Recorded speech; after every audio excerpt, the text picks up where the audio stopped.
can't you see I'm in love with you? Now baby, won't you try to love me too? 'Cause every time that I see you, little playgirl, I dream of you. 1 2 1 2. Doc, you wanna check A B C D E F G. Sounds good. Let us know when we can rock and roll. Ready to go? We are live. All right, ladies and gentlemen, my name is Rick Young. This is another segment of What's in Your Hand at ghcr.nyc. And we are on the campus of Grant Projects. On the campus.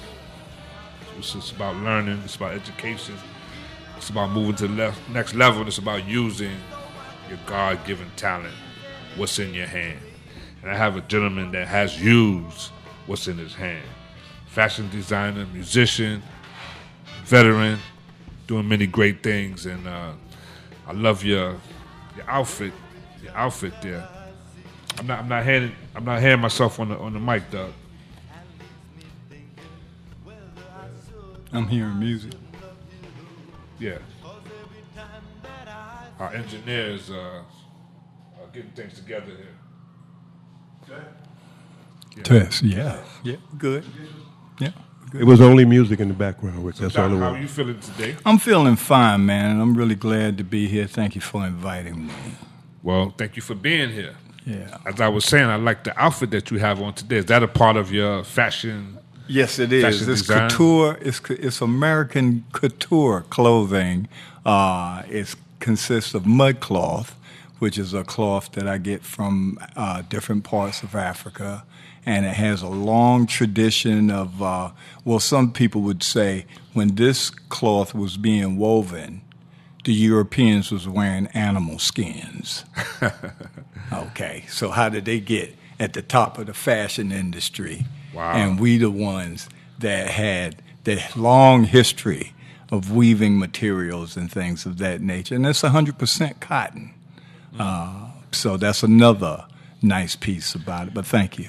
You know, Doc, not to change the subject, but I noticed that a lot of people are struggling to figure out ideas and what they want to do and how to move forward with their life and their careers. And there's just so many opportunities around them. And here's an example of you using what's in your hand. Can you speak to how you came up with the ideas and concepts to do your own fashion? It was a process. I had to go through a process. I retired from the military in 1986. After I retired from the military, I decided to go to school. I'm a product of York College, where I received a baccalaureate in psychology, and I'm a graduate of Hunter School of Social Work. And pretty much the entire time that I was in the military and going to school, I still played my instrument, which I've been playing since I was 12 or 13 years old, which are bongos. I've always heard music in my head. I'm originally from North Carolina. I didn't know anything about bongos or drums or anything of that nature. All I know is around the age of 10 years old, I started beating on pots and pans that I found in my grandmother's cabinet. And I didn't know why I did it till I eventually found a pair of bongos and I started beating on the bongos. And so I come from pretty much a traditional North Carolinian family. We would always have what they call a real job, and then we might have 2 or 3 other jobs that we created ourselves. My people had a habit of building their own homes and growing their own food, so I come from that long tradition of Southerners that come from the South that came up here to seek a better life. Wow, that's pretty interesting. You know, I myself personally would consider myself a student of this thing called personal development, where it's about self-improvement, reaching your goals, reaching your dreams, and maximizing your talents in your life. Mm-hmm. And you hear people talk about this thing called success. Mm-hmm. What is your definition of this thing called success? I never really thought about being, that's a very complicated word. You have to watch out for the words that you use to describe things nowadays. What is success? It's whatever you want it to be. As a black American, not an African American, but a black American, our success should be, we are so creative. We have so much power. There's so many things that we are capable of that we never get a chance to experience because we were raised in a system that's anti-black American, and therefore it suppresses all the genius in most of our people. As a people, we've been traumatized by living in a racist environment. And if you would say to me, well, won't you go someplace else? Well, I ain't going no place else. My people been over here for about 400 years or so I'm still trying to figure out how to make it here.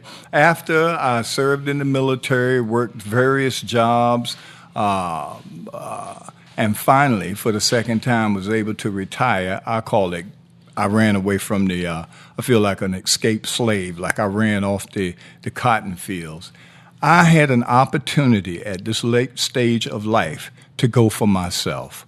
And when I looked at what was myself, over the years, I had continued to play music. I was always interested in clothes. I used to wear the best of clothes. I was known for wearing nice suits and shirts and ties and all this other kind of stuff. And I played that corporate role. And then one day, after I retired, I decided to change my name and change my appearance and be the source of that. So I started about 11 years ago, before I retired, making my own clothes. I decided that I didn't want to put money in other people's hands that was not doing anything for me. And one day as I was walking down the street and wearing some of my, what people might call or think is African gear, someone said to me, hey man, that's a nice outfit.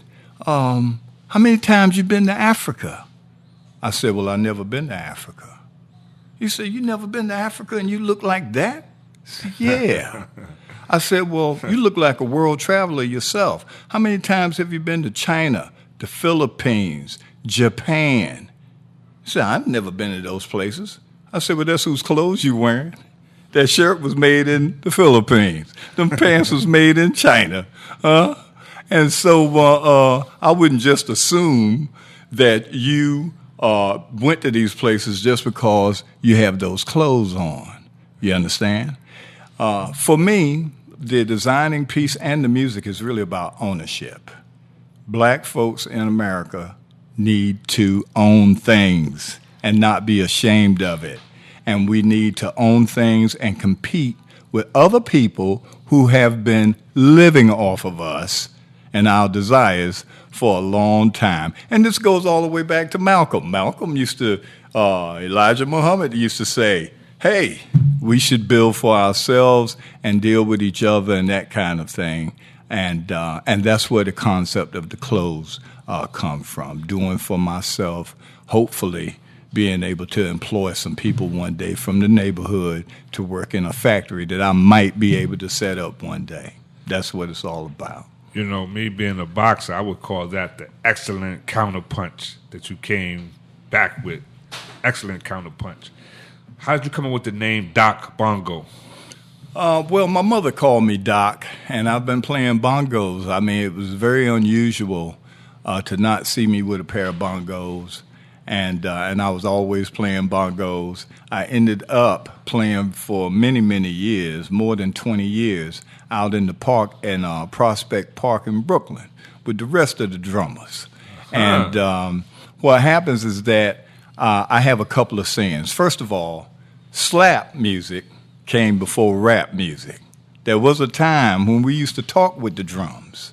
And what happened was, as soon as we start using words to talk, people started lying. I always say that, hey, you know, we had just stuck to playing the drums, but once some of our folks were stolen and brought to America to work for nothing, one of the main things they stopped was the playing of the drums. Matter of fact, you was threatened with getting your hands cut off if you played the drums. In our culture that we really come from, the drums was held in high esteem.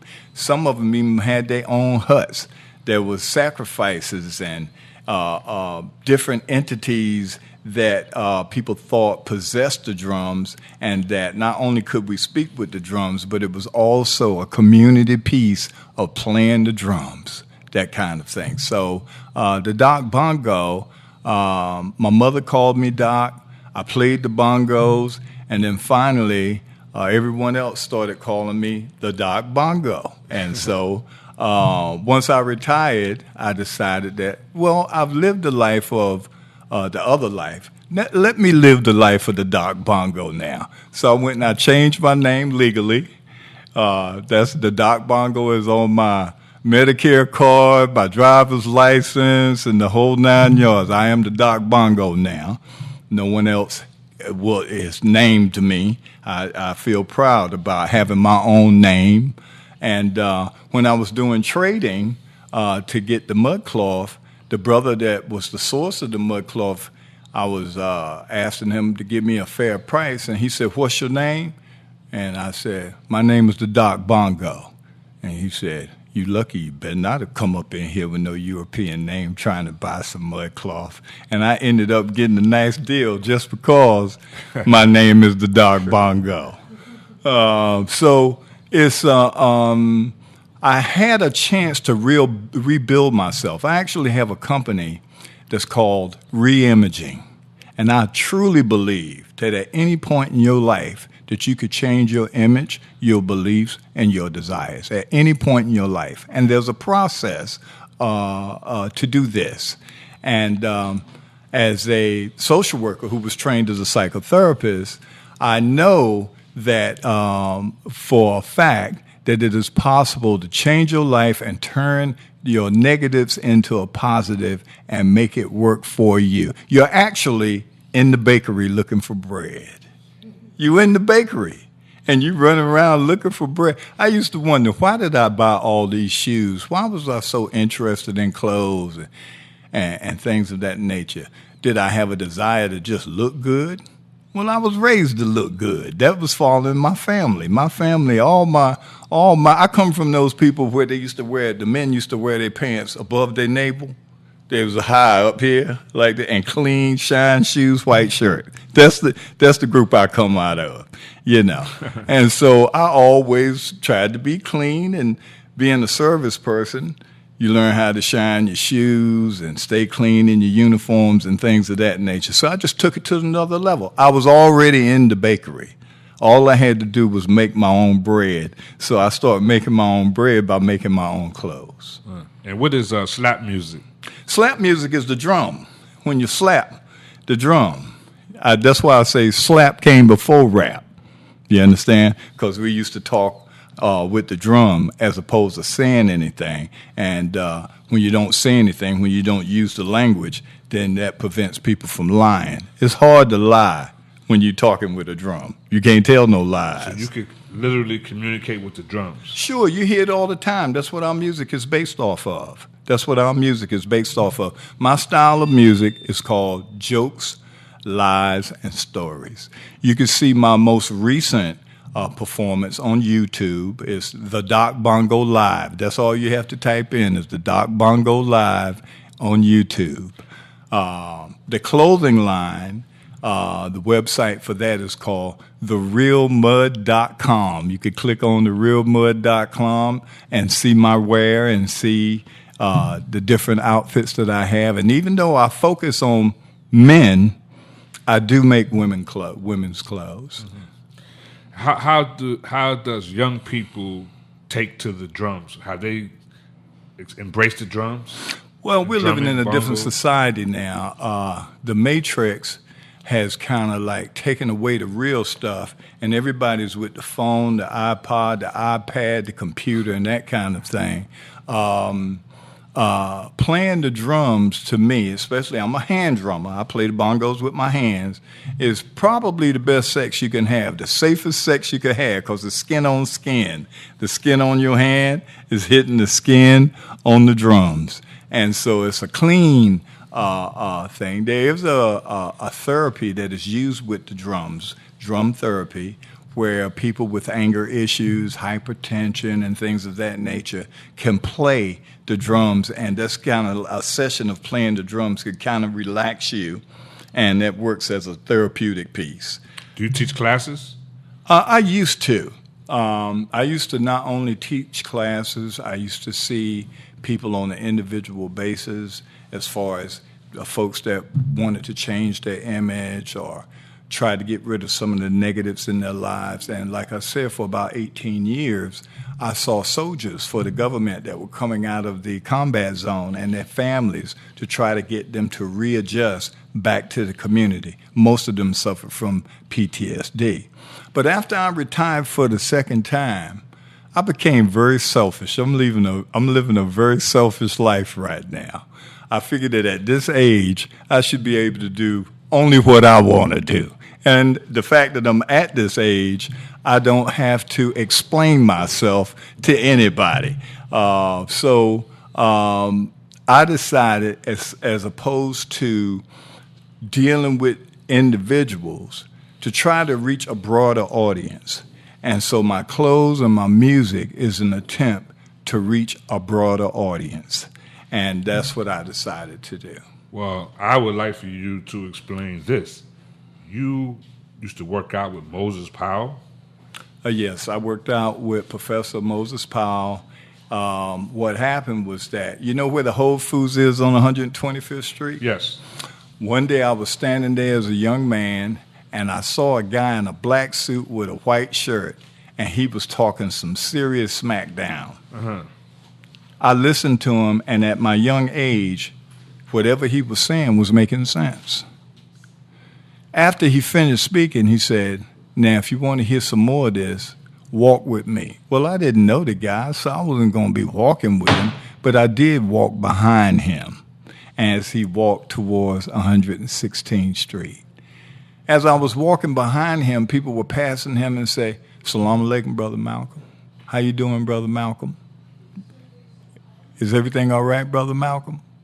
And when he was standing there and was speaking, a lot of people were walking by and saying, "Man, won't you stop that stuff, man? Don't nobody want to hear that stuff, man. You should stop speaking that, just speaking like that. Stop that talking that you're doing." But the brother just kept talking. I walked with him to 116th Street, and at the time, there was a restaurant on the bottom of the mosque, and they used to serve all kinds of goodies. But as I walked through the door, Brother Malcolm told the guy behind the counter to give me a bowl of bean soup. And boy, I climbed up on that stool and sat on that counter, boy, and got this big bowl of bean soup with a couple of slices of brown bread, and I was in seventh heaven. And I looked over to the right of me, and Brother Malcolm was pointing to me and talking to another gentleman who soon approached me, and he became my mentor, Brother Edward 16X. And I was indoctrinated into the Nation of Islam at a very young age as Walter 16X. There was a time as a young man that they used to take us up in New Rochelle and different places, and we would knock on the doors just like the Jehovah's Witness selling Muhammad speaks and bean pies. Yeah. So that was, my father left when I was about 11 years old or so. And You say left, what do you mean left? left the family. Okay. It was four of us and my mother and my father. He wasn't the only father in the neighborhood that left. There were very few fathers in the neighborhood in the South Bronx, 174th Street, Vice Avenue. We used to have a saying, "You'll never be the man that your mother was." That was the saying that we had because there were so few fathers Wow. in the neighborhood. And so, of course, with me not having that father in the home, I gravitated towards Malcolm as opposed to anyone else. And I became a follower of Malcolm X until he was assassinated. Wow, but that's interesting because you could have went to the streets. That's correct. And the streets was calling, brother. They had put the dope out on the streets, and I remember when I used to hang on 125th Street and sell Muhammad Speaks, that 116th Street was a sight to see all the heroin addicts that was hanging around on 116th Street. And I remember one guy, his nickname was the Claw. And his hands were so deformed that people used to come and look for the Claw and take pictures. He was a tourist attraction on 116th Street. It was really bad at the time. They were really sending a lot of dope in the neighborhoods. There was no investment in the neighborhoods, and so everything, especially the Bronx, where I was living at the time, really became devastated from the drug epidemic and people just with no hope. You just said something because the Claw, in my opinion, was brilliant but misdirected. In many cases, that is the case. But I believe that the Claw was misdirected because he had talent. I think he had leadership skills as well. He just was misdirected and went the wrong direction. Well, and during those days, that's what the dope was really out here for. It was to cripple our geniuses that was walking around. It was to cripple them and keep them from being successful. Because we are the people over here that were born over here that if we ever got ourselves together, we're the true competition to the folks that run America. And even when I was going to school, I realized that I wasn't going to be welcomed because I represented competition to somebody else's children who were already in place to run this place. Now they had to make room for me, and they really didn't want to do that because I would be coming with different concepts. We happened to think a little bit differently about how to approach certain problems. And it's not, if the idea could be used to benefit somebody else, they'll steal the idea, but you won't get any credit for it. Now, what are some of the lessons that you learned from Malcolm X? One was that, this is going to sound funny, but one was that Cain killed Abel. Was it Cain that killed Abel? Or vice versa? That your own brother will kill you out of jealousy. I learned that people were jealous of Malcolm, people in his own organization, and the government came along with its agents, took advantage of that, and it cost Malcolm his life. And so I'll never forget that. Matter of fact, from what I learned in that situation, that led me to join the military and learn how to be a killer myself because I did not feel safe out here. So I joined the military as soon as I became of age, and I tried to learn every kind of dirty technique that they wanted to teach me to protect myself and what's mine, that kind of thing. And that's what I did. And I stayed in the military for about 14, 15 years. Yeah. A lot of people always spoke about Malcolm X's discipline. Was he really that disciplined did you see that kind of discipline from him? No. What I saw from Malcolm was consistency and his love for black people.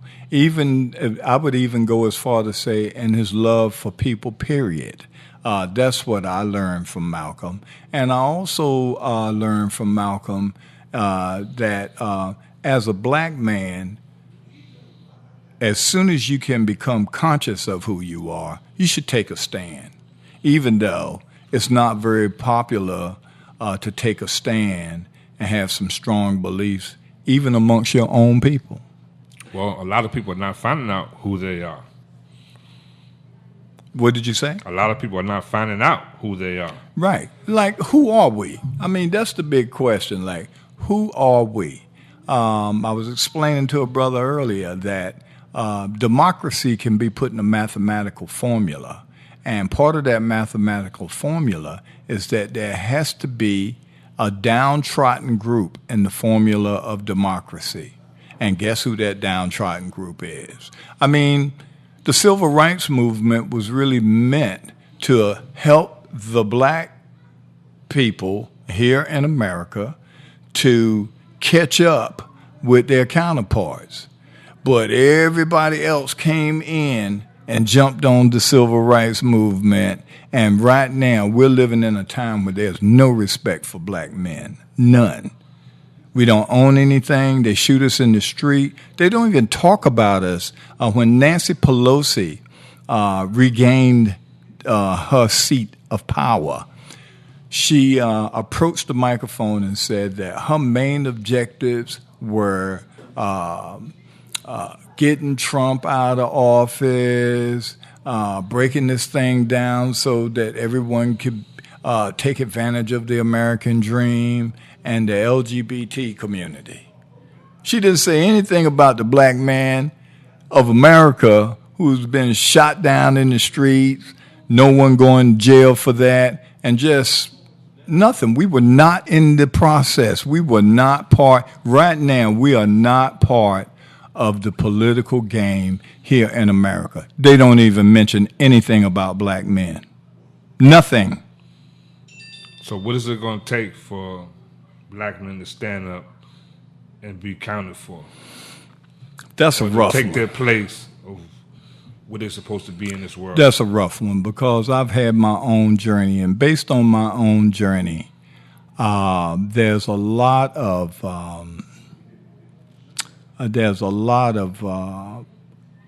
things that we have to personally do about our own behavior.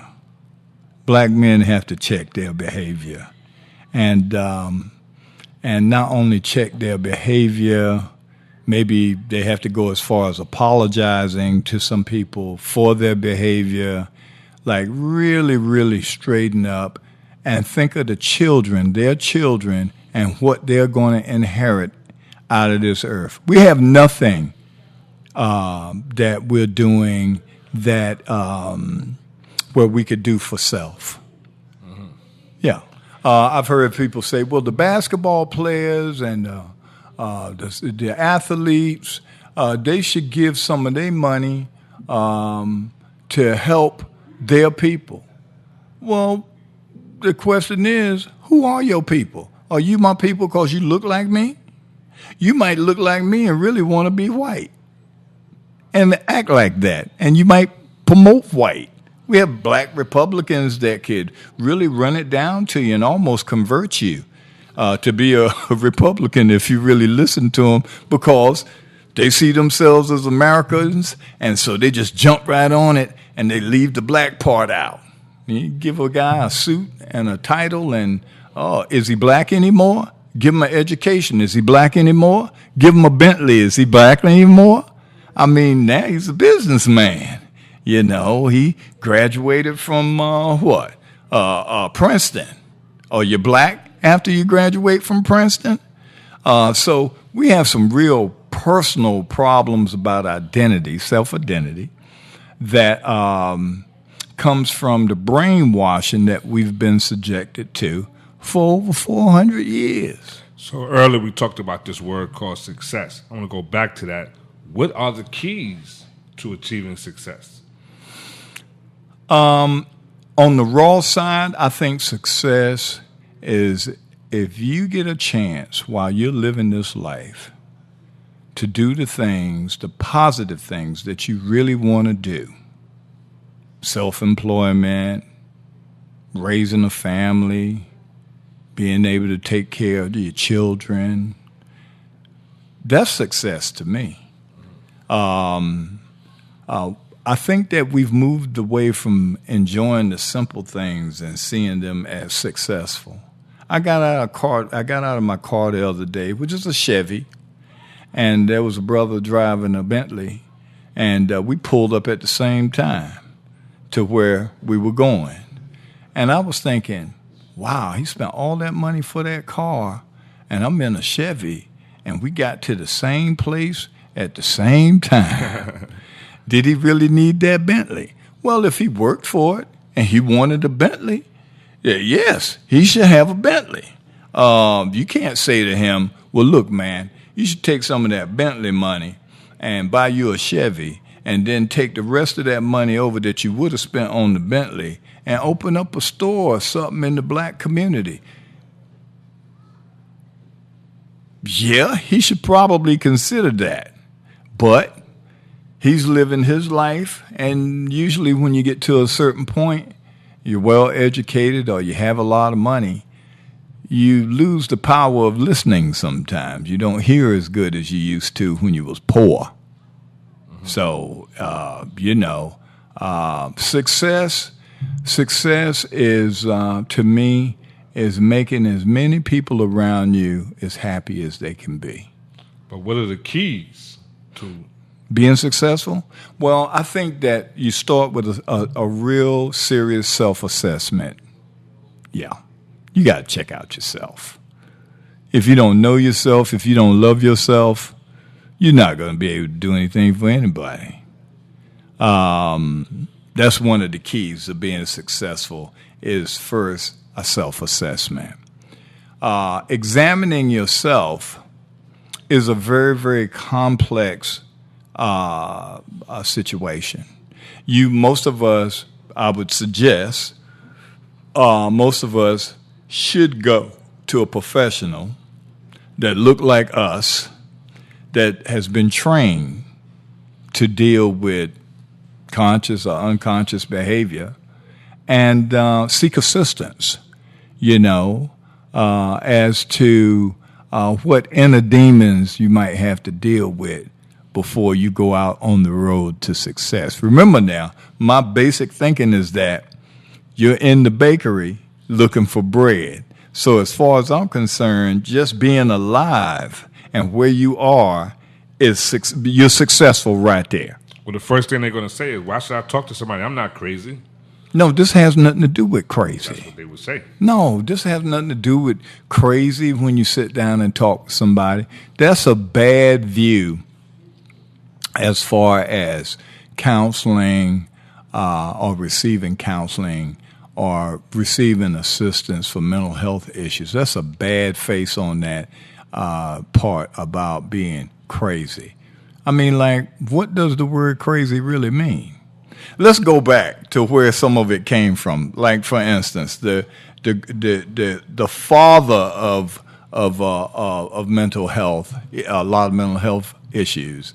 The basic foundation is pretty much Freudian. There are other ways of thinking about it, but they've retained a lot of stuff from Freud, Sigmund Freud. Do you know the history of Sigmund Freud? That's the first thing. Sigmund Freud did not see any black people his entire career, as far as I know. He pretty much saw young white women who came from a two-family home. He was an excellent theorist, but his skills as a psychoanalyst is questionable. So I can't say to you, well, you should go to someone who has studied about Freud and has his ideas, have studied mental health, and they have their ideas about how to operate. This whole system is pretty much influenced by white supremacy. I said it. And what is white supremacy? White supremacy is a system that's been developed and was developed a long time ago by white people, so-called white people. I prefer to refer to them as Caucasians that were in power, and the object of it is to stay in power. That's the object of white supremacy. And right now, our president is one of the champions of maintaining a system that we all know is not questionable, but as far as the black man is concerned, it's downright dangerous for us to live in this system. And I would like to compliment and speak about the fact that every black American that is living in America today needs to have more than a pat on the back if they have maintained their sanity and their integrity living in this system. I've even gotten to the point where I would say to you, this life that we're living right now, as far as we're concerned, black Americans are concerned, that this is really hell. And then we're going to die and go to heaven, because whether or not we're going to get a chance to stand up like men and take care of our families and be creative the way that we want to, I don't know if that's going to happen during my lifetime.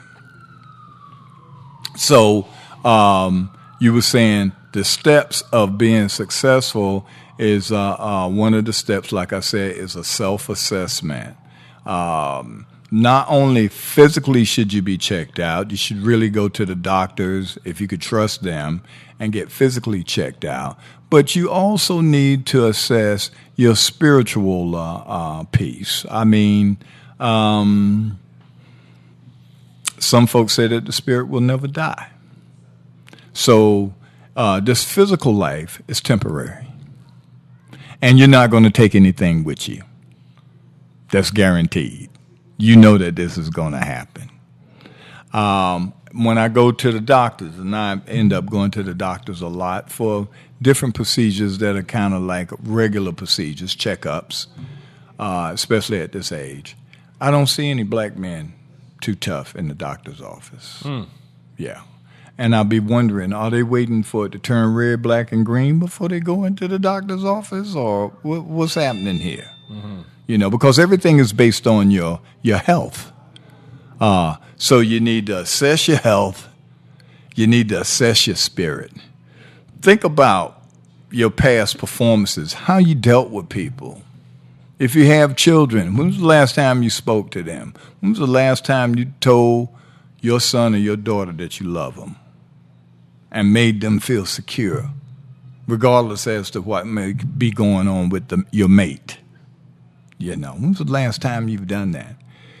And I think that one thing that we're missing for black men to be successful here in America is a real forum where we get together and just talk about life on a regular basis. I mean, I really can't talk to you about this in church because I might use some bad words and, really get down and funky, because a lot of people's behavior is really down and funky. Mm-hmm. And you want to skip over that. I don't know how you're going to do a self-assessment by skipping over different aspects of who you are. So just try to be a good person and treat the people around you better. I actually go out of your way to treat the people around you better. Does that start with treating yourself better? Right. That's where it starts. Treat yourself better. Treat the people around you better. Try to work with folks that look like you. Get accustomed to it. We're more accustomed to working with folks that don't look like us than we are accustomed to working with people that look like us. What I'm starting to see from people is that they navigate through the world. It's all about me. Forget everybody else. This is my world. This is it. Everything else is secondary. It's about me. Well, let's assess that as far as black people are concerned. It's about you, and as a group, we have nothing. Everyone else is about their community. Interesting. If the Chinese want to borrow some money to go and open up or buy a home, they go to their brethren. They don't necessarily go to the bank. A lot of the Muslim community, African community, they go to their own people. They don't go to somebody else to help them do a little bit better. And each of them have built organizations to help their own. Where's our organizations to help our own? And so you look around. Is there a black bank here in Harlem? They say Carver Bank is black. Okay. I hope it's not like most of the business is here in Harlem where some black person might be running it, but they don't own it. Interesting. And we know who we're talking about in many cases, you know. And it's kind of like ownership is one of the reasons that 11 years ago I started making and wearing my own clothes. I turned something that really made me happy, and that was writing music, and I turned that into a business. My last album, which is called The Humpadilliac, which you could listen to free on YouTube, and I think it has about 17 tracks on it. That was me introducing myself, and before that one, there was another piece called Drumslinger. That was the first album that I attempted to do, and I had many issues trying to produce that album because of the way that the music business is set up. So now I'm coming out with what is really my third album, and it's titled Blackenstein. And like I said, my style is jokes, lies, and stories. And that's historically, jokes, lies, and stories came from the fields, the cotton fields, the tobacco fields of the South. It predated rap. And those poems, those words that was used in jokes, lies, and story issues were designed to lead you to freedom and success.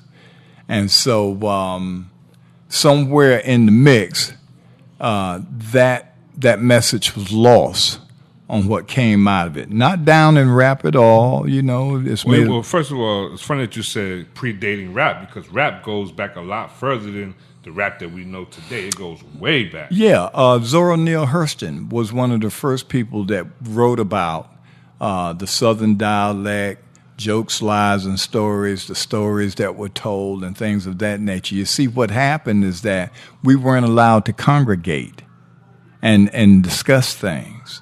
So if we were in the field or around up in the North 40 or something doing some work and it was just us there and maybe some overseers, we would make up things and tell jokes, lies, and stories. And inside those jokes, lies, and stories were messages to lead you to freedom, like how to run away. Wade in the water was one of those jokes, lies, and stories. Wade in the water meant when you escape, run in the water so the dogs won't smell you, that kind of stuff. And that was the hidden message that was in the music.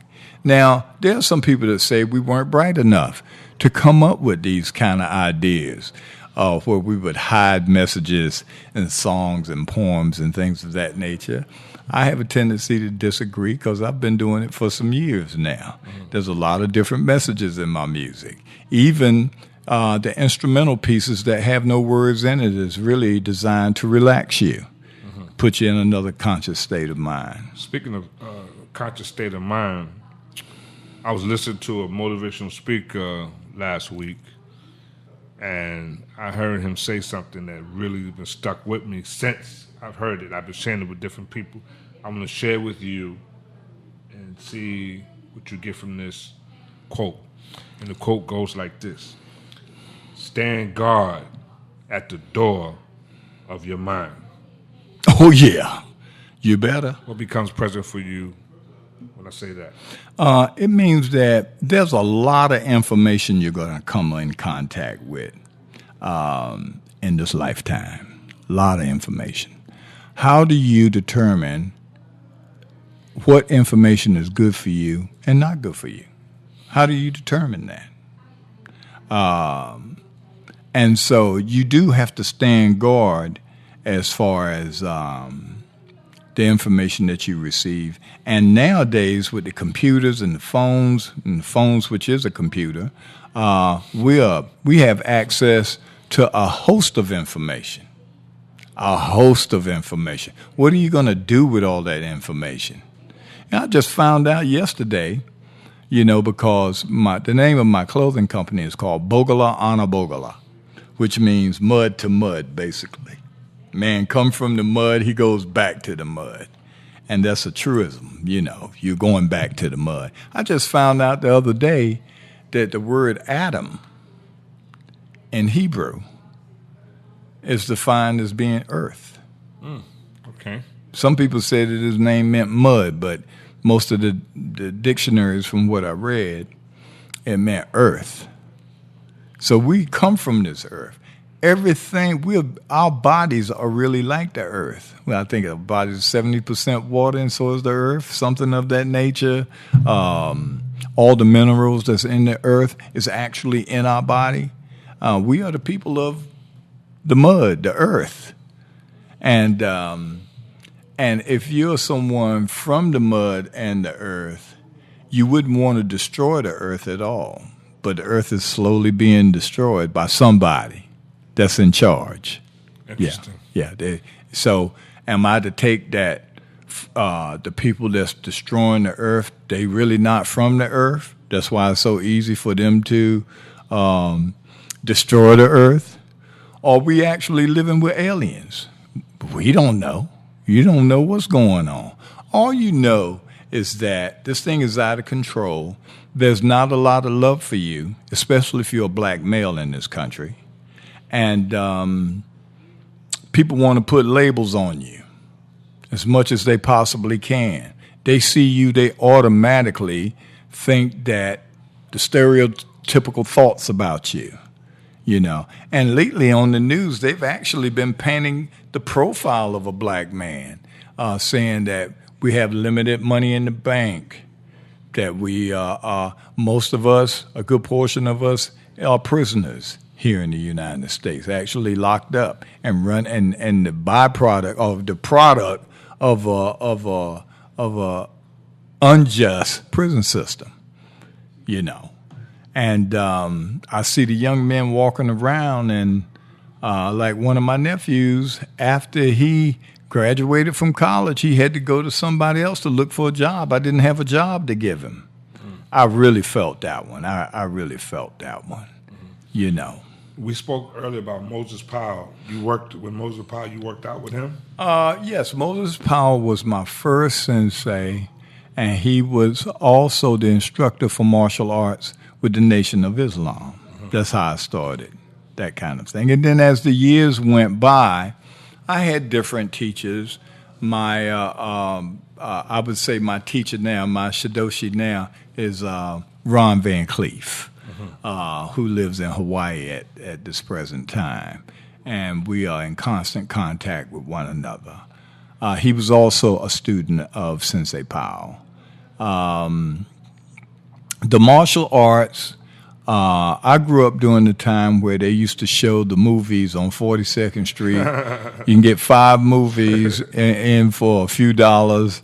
And cats would, when the lights came on, after watching these 5 movies, when the lights came on in the theater, it looked like a Chinese village in there. The brothers had on hats and robes and carrying sticks, and they even had the Japanese flip-flops on with the little stack under it, and it looked like a martial arts movie the theater. We always loved those karate movies. Oh, man. We loved them so much. Martial arts movies. Martial arts movies. We loved them so much they had to take them out of circulation. They had to take them out of the movies because we might have been learning too much at that particular time. One time, a gentleman I grew up with, we loved Bruce Lee so much. It was a movie theater in Harlem called the West End. This theater had roaches, rats, drug addicts, pimps, prostitutes. Every bad element you could think of was in this theater. They charged 75 cents, and you could stay in there all day. 75 cents. they had a triple feature of Bruce Lee. Okay. I looked at him, he looked at me. We going. And we got our homemade loon chucks, and we Yeah. watched a triple feature of Bruce Lee. Oh man. Chinese Connection, Fist of Fury, and Enter the Dragon. That's it. Yeah. Pimps, the prostitutes, the pushers, the drug All of addicts, that. All of that. rhinos, All of that. all of that. We I- going to see Bruce Lee. I remember one cold day I went downtown. I was a young man to look at the movies. I picked me up some chicken. I think it was a 2-piece or something. And I had my winter coat on and watching all those movies. I was in there so long I fell asleep. When I woke up, somebody had grabbed my 2-piece and my coat.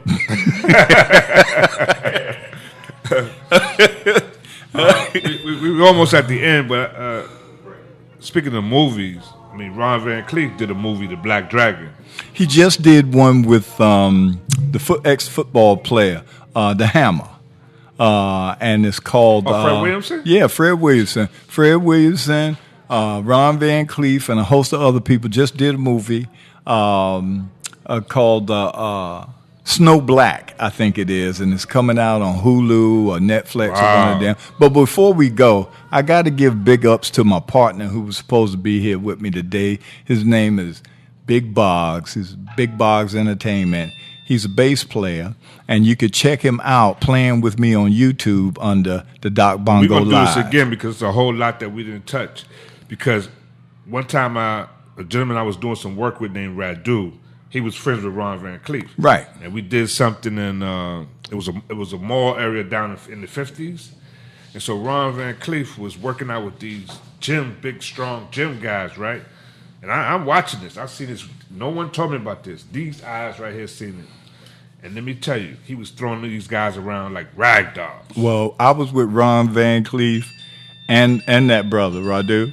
And Ron was telling me, he said, Shidoshi was telling me how the brother snuck him one time and gave him a back house, a roundhouse, back house. Who gave who a roundhouse?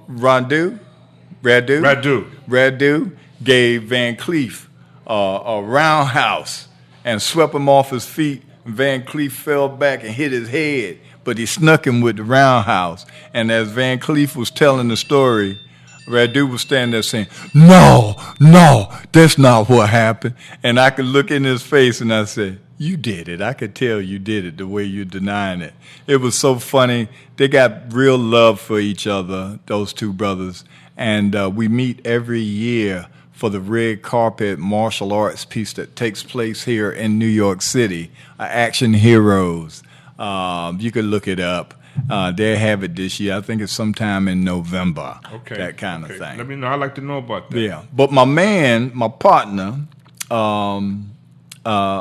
Big Boggs, when you see the live performance that we just did, was a student of Jocko, the famous world-renowned bass player Jocko, who was a schizophrenic and ended up losing his life. Someone beat him to death. I think it was a doorman that beat him to death because he used to really act out, that kind of thing. And Big Boggs, the bass player, is coming out with a new album, and he's my co-producer on my new album, Blackenstein, that should be out in a couple of months. Let me get that website again. The website for the clothes is therealmud.com. And you can go on there and you can see the clothes and all that other kind of stuff. And on YouTube, all you have to do is just type in the Doc Bongo and you'll see all kinds of things about me and my music and my clothes. All right. Well, Doc Bongo, we're going to do this again. We got so much to talk about. Yeah, bro. I want to this is learn nice. more about Thank you, man, for inviting me. Moses Powell and more about Ron Van Cleef and the fashion and all of the stuff that you're doing. Yeah. Thank you. Thank you for the opportunity for letting me shout myself out on this station. All right. All right. I'll talk to you soon and we'll do it again. Peace and love. All right. Peace. All right.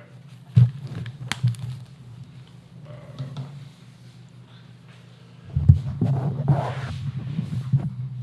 think we're still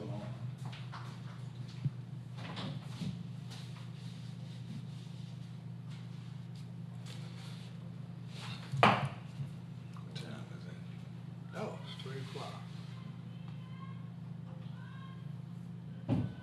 think you might want to turn down the mics because it still might be recording. As he was saying, keep going on.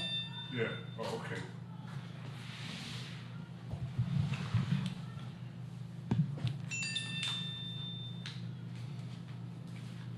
All right. Well, let's keep talking Going on. until they come on in and Close us and get down. us close us Yeah. out. I think that in order to be successful, you got to have some positive views about yourself. I mean, like, look in the mirror. If you running into people that you consider clowns, every day you running into a bunch of clowns. Just stop going to the circus. I mean that makes sense. That's common sense. Common sense. But a lot of people are not operating on common sense. And this piece about you're in the bakery, why are you going out looking for bread? You're in the bakery. See if you can make your own bread. How about that? How about that? But, another one is not only start looking at your people with more love, but we need to hold up our black women. We don't hold up our black women enough. They get a lot of criticism. I didn't get married until I was in my 40s, late 40s. And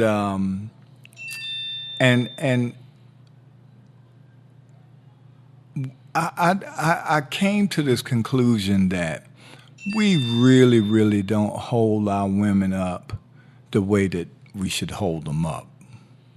They're beautiful, and they're very loving, and they're strong. But even though we see them and they're strong, they still need that support from us, and they need us as black men to hold them up as being the most beautiful creature on the planet. Just like other people hold their women up. And we don't do enough of that. We don't do enough of that. And, if men had babies, we'd be left with stretch marks and might be a little overweight too. I'm sure. And there'll be less people on the planet too, because we wouldn't be having a lot of babies. I can tell you that right now. We don't have the patience for that. But our women, our luck, our future, our blessings as black men may be in treating our women better. All our fortune and everything may be in being able to treat our women much better and hold them up, raise their self-esteem. And then the other piece is, don't look at your brother like he's the enemy. He hasn't done anything against you. And I would ask brothers to stop killing other brothers. I don't think that that's right, that you kill another black man. We already have things here like food and the police and, a lot of elements to kill us. We don't need our own brothers to try to kill us. It's funny that you said that.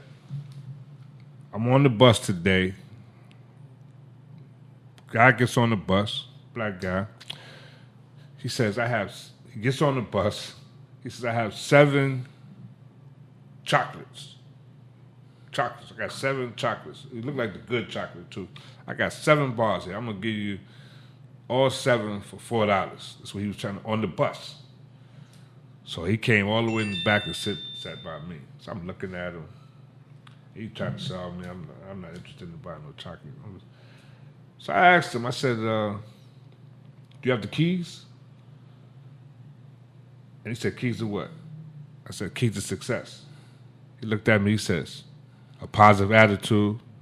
And you could tell he had a few drinks, too. Okay. You could tell he had a few drinks. He was kind of out there a little bit. But he said, the keys to success is a positive attitude. And he pointed up and said, having faith. He kind of went into that a little bit. I was like, wow. I didn't expect You didn't expect that. I did not expect that. I did not expect him to say that. I was like, oh man. I said, wow, right, okay. Well, you know, as far as substances are concerned, the weed, alcohol, heroin, that's really not the problem. That's not the problem. That's not the problem. The problem is how the person feels about themselves. That's the problem. Now you are a social worker now. Yeah, and I've worked with a lot of people, and I've seen a lot of pain and a lot of different lifestyles, you know, and the substances, you abuse food, and it could end up being an issue for you. Simple food. Well, you have to eat. Some people say we eat too much. I know a gentleman right now he's in his 4th day of just drinking water and lemon and trying to cleanse his body out. We definitely eat too many processed foods. Okay. We don't have the canines in our mouth, those sharp teeth, those long sharp teeth. We really don't have the teeth to be eating a lot of meat, you know, that kind of thing. You look at a gorilla who's a vegetarian, a giraffe who's a vegetarian, and they big and strong and can go all day. They don't eat no meat. Right. So part of the things that we're into buying and sustaining ourselves off of, we buy them because of propaganda that comes over the TV. You mean like Popeye's chicken? All kinds of stuff. It ain't just Popeye. They had this thing recently where they sold with Popeye chicken. Yeah. Well, first of all, that lady is an actor. The lady that's advertising her Popeye chicken, she's an actor. She's been around for a very long time. Mm-hmm. It's that kind of propaganda. I really, really believe at this age, after living a little life, that this is truly the Matrix. It is truly the Matrix. Explain. Meaning that that we have been psychologically brought into a system that's not real. That you should take the red pill. Was it the red pill in the Matrix that you had to take to see what the world was really like? I think it was the red pill. Whichever pill it was, they should be selling it from the drugstore big time because that's what we need. So you could really, really see. When I say that other people are clothing us, it's a fact. When I say that other people are feeding us, it's a fact. And so we have some basic needs to be addressed. And to address those basic needs, we really need to come together as a people and deal with those basic needs of our people. Now, you may think because you're doing well that you got yours, you ain't worried about the next guy. I hope you don't bring no children in the world because that other guy's bringing children in the world, and there's a good possibility if y'all live in the same area, your children is going to run into that other guy's children. How about that? I want to see a brother. I want you to have a bigger house than mine, a better car than mine, a finer woman than mine. And so, Doc, why would you want me to have all that? So you won't be looking at mine. Right. Yeah. I want you to have all of that, so you won't have no reason to be jealous of me or anything of that nature, you know. You know, it's funny that you say that because sometimes they might have more, and they're still jealous of you. I've seen that too. I've seen that too. I just had one of my African brothers. He said he was looking at my watch, and he said, "Oh, that's a nice watch, brother." I said, "Thank you, brother. I appreciate that. It was a gift." He said, "You must be rich, man." I said, "No, brother. I'm a poor man. I don't have nothing like rich man would have." He said, "How many wives do you have?" I said, "I got one wife." I said, "Are you a rich man?" He said, "No, I'm not a rich man." I said, "Well, how many wives do you have?" He said, I got 4 wives. I said, well, that's why you ain't got no money. That's why you ain't got no money. Yo, Doc Bongo, I noticed that you, like I said earlier, you're very good at counterpunching. You know how to come back. Where did you develop that skill from? Well, in the martial arts, and I'm also a fencer. I'm with the fencing group, Veterans Fencer. I've been fencing now for about 5 years or so. What's the young man who used to teach at Columbia University? Or not Columbia, but he taught. Well, there's a black man that was ahead of the game, and he actually operates in Harlem. His name is Peter Westbrook. I know Peter Westbrook. He has the Peter Westbrook Foundation. I know Peter and Westbrook. I would say that please try to get your children into fencing. A lot of people don't realize that the stories we used to watch about the Three Musketeers and all of those European stories, they were written by a black man, Alexander Dumas. Wow. And his father was Alexander Dumas the Senior, and he was a gentleman of Europe and fought in their army. There's no statute of him. There may be a statute of him, but they haven't put it out. So the Count of Monte Cristo, the Three Musketeers, the Iron Mask was all written by a black man, wow. Alexander Dumas. And those are the stories of his father, who Napoleon could not stand. And Napoleon was very jealous of Alexander Dumas. And he was, at one time, some of the soldiers thought that Dumas was Napoleon. And he was with him on many campaigns. He might have been on the campaign when Napoleon tried to go into Africa and blew the noses off of the Sphinxes and all of that, out of his hatred for Dumas. Dumas finally got put in jail on some trumped-up charges, and while he was in jail, they fed him poison. He eventually got out of jail, but he ended up dying because of the poison that he was fed while he was in jail primarily. But his name was Alexander Dumas. Big, black, handsome, and his father was a rich, white aristocrat that had given Dumas's mother several children, and he sold most of them. But for some reason, he didn't sell Dumas. He ended up bringing Dumas to Europe and treated him well, taught him how to dance, brought him into that society, and then Dumas fell out with him one time and ended up joining the army, the French army, and he was one of the individuals that made a raid on the fall of the Bastille, Alexander Dumas.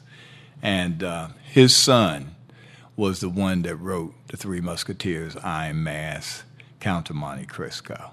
And you never even saw any blacks in those movies when they told us those stories. Those movies weren't even, you didn't see any black musketeers, you didn't see in the Iron Mask, there was no blacks in the Iron Mask, So one of the ways to defame us as black men was to leave us out of history and make people think that we didn't create or do anything. I've noticed that a lot of young people are not really interested in history. Like, oh, that's in the past, that's old. They don't want to hear about things that happened in the past. The history. I can understand that because the history that they are introduced to is his story, not our story. It's his story. And so pretty much I wouldn't be interested in it neither because it's his story. But you got to know your enemy. And that's part of being a strategic thinker. You have to size up your enemy, and he is your enemy without a doubt. And what's so bad about the foundation of him being your enemy is that since we never enslaved them, we've never done anything to them on a mass scale. The only thing that could be happening is that jealousy. I believe that jealousy is one of the worst things that could happen, because when I was younger and they killed Malcolm X, I basically felt that it was out of jealousy. Mm-hmm. And the CIA and the government operatives that had been slipped into it, that people of Malcolm's own kind, his own brothers, got jealous of him, and it cost him his life. Yeah, that's wild. That's terrible. And so, as a young man, that really, really hurt me, man. That's why after I said, you know what, I'm not gonna join nobody else's thing. I know what I'm gonna do. I'm gonna go someplace and learn how to kill too. Mm-hmm. Okay, and that's exactly what I did, and it was actually a response of seeing Malcolm X killed. That was my response. I got to know how to protect myself against everybody, especially somebody that looks like me. And during those days, there was like really heavy inspirations around that was telling you the deal, like the movie The Spook Who Sat by the Door, Putney Swope. Melvin Van Peebles? Yeah, man. Yeah, it was a movie called Putney Swope. And you could probably still get a copy of it. Okay. Spook Who Sat by the Door, Cooley High. I mean, you could just go on and on. There was something in those movies that was telling the real deal all the while, and all we had to do was like really just make bread in our own bakery. Well, a lot of people see these movies and they see them as entertainment, right? Not as an educational learning tool. Yeah, well, I remember someone asked Fred the Hammer Williams. He said, "Well, how was it being in those black exploitation movies?" And Fred said, "I wasn't exploited. I was picking up a paycheck. Not only that in my contract, I had to get the girl at the end. I didn't die, and I wasn't beat." Okay? In his contract. Okay? A lot of people don't even realize that was the deal with Fred. Mm-hmm. You know, that he was really in charge. He was a baller. Yeah. Yeah, he was the boss. And that you can actually be a boss. It's just like me deciding to make and wear my own clothes. Mm-hmm. You can look at me all you want to. I go downtown, I go everywhere, all kinds of places, and I wear my clothes. And folks be looking at me like I have lost my mind. And I'm looking at you. I want to put it out over the radio. I'm looking at you like you have lost your mind and you don't know anything about economics when you keep letting other people dress you like a baby. You don't like tight pants, but that's all you can find, so you buy the tight pants, that kind of thing, you know, and you let people feed you too. I'll eat the first plate of Chinese food when I see a Chinaman eat that food too. I looked in the Chinese store one day and I didn't see no brothers not even sweeping, much less cooking. We face a lot of situations where we are openly discriminated against, and we will go in there and buy. What was that, Popeye's chicken? Mm-hmm. If the crew in Popeye's chicken, like Dave Chappelle said, was wearing Ku Klux Klan uniforms when you walked in the door, and they was back behind the counter in Klan's uniforms, you look and then you walk right up there and say, "Can I get a 2-piece with a biscuit, please?" Wow. That's deep. And so, you know, we've become just that hard as far as just knocking it off, just don't even pay attention. The racism, the white supremacy. Matter of fact, if I would go back to the root of white supremacy, I would say, first of all, you need to stop calling people by colors. Okay? I mean, I'm looking at you, I'm looking at me. We more like brown-skinned brothers. You want to see some black brothers? I'll show you some black brothers. I hang out with Africans every day. Yeah. Yeah. And how can I tell a baby that this sheet of paper is white and this person is white? That kind of makes me a liar, you know. You're using the words of racism when you say black and white. Those are racist ass words right there. You white, I'm black. You ain't white. This sheet of paper's white. Okay? You ain't white. And they done changed our situation around 4 or 5 times. I grew up during a time where if you called a brother black, you will get your tail whipped. Better not call a brother black. How about if you call them African?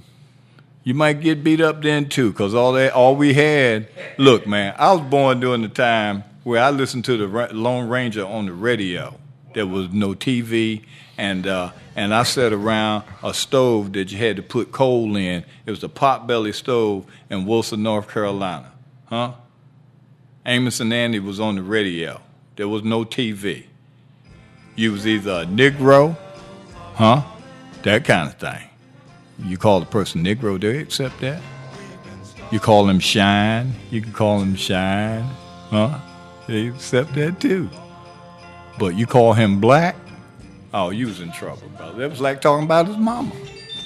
What about colored? You call him colored. You can call him colored. There was no problem with that. Right, You know. right. Yeah, but I come from, my grandfather, he sold liquor and he loaned money. That's how he made his living. And he started doing that because at the end of the day of picking a whole bunch of cotton, he was 6'5", weighed about 200 and some odd pounds, so he could pick a lot of cotton. At the end of the day of picking cotton, they gave him 35 cents. And he swore that he would never work for anybody again in his life. And so he started selling liquor and loaning money. What's in your hand? They paid him 35 cents For a day of picking cotton. a day of picking cotton. He became an entrepreneur after that. I guess he did. Yeah. I guess he did. Wow. When are we gonna get you back, man? We got to get you Whenever back. you want it. Wait. whenever Let me do it, Brother Leroy style. We're gonna get you black on the radio. Okay, that's right. Get you black on the radio. Yeah. I like that, man. Well, you got a very interesting story, man, and you definitely need to share more of your information. Thank you for letting me be here. I appreciate Doc y'all. Bongo. Let me get your websites again.